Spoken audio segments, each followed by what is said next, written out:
दिल्ली सरकार ने सर्दी और प्रदूषण दोनों से एक साथ राहत देने के लिए नई पहल शुरू की है। मुख्यमंत्री रेखा गुप्ता ने नाइट गार्ड्स को इलेक्ट्रिक हीटर बांटकर बायोमास बर्निंग रोकने की दिशा में बड़ा कदम उठाया।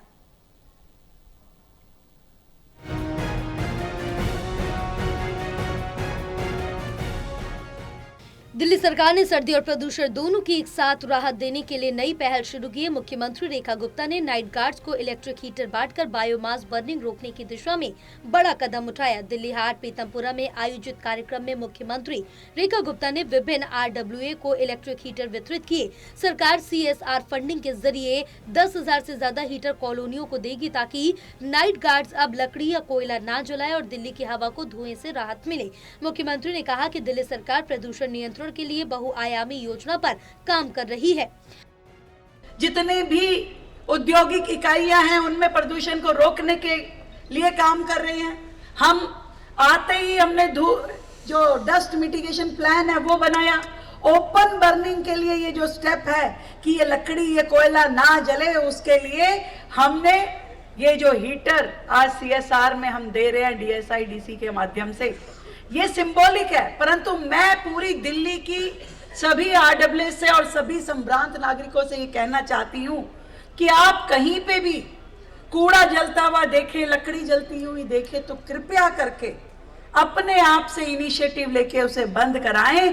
तब आपकी भूमिका मानी जाएगी कि आपने प्रदूषण रोकने के लिए इस शहर के लिए कुछ काम किया।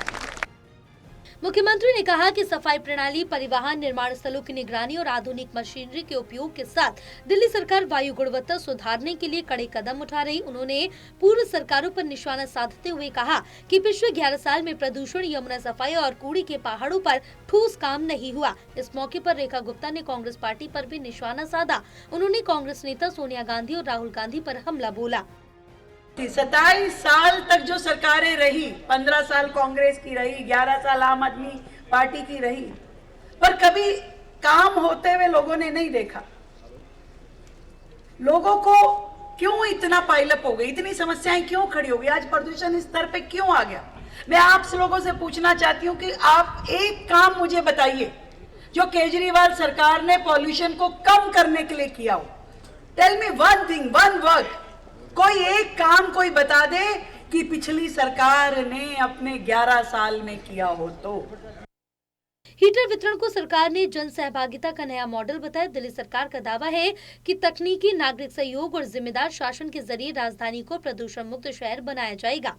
सिरसा ने कहा कि दिल्ली की भौगोलिक परिस्थितियां अलग हैं और अक्सर हवा पड़ोसी राज्यों से प्रभावित होती है। इसके बावजूद दिल्ली सरकार ने यहाँ प्रदूषण नियंत्रण के ठोस कदम जमीन पर लागू किए हैं।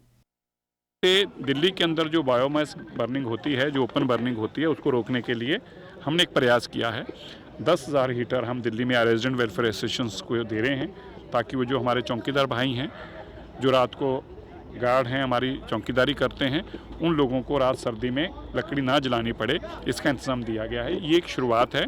मैं दिल्ली के सभी नागरिकों से आग्रह करता हूं, आप हमारा इस मुहिम में साथ दें।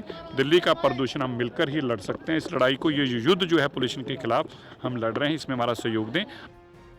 विपक्ष के आरोपों पर सिरसा ने कहा कि कुछ दल सिर्फ बयानबाजी करते हैं, जबकि दिल्ली सरकार लगातार मैदान में उतरकर वास्तविक काम कर रही है। टोटल टीवी के लिए प्रणय शर्मा की रिपोर्ट।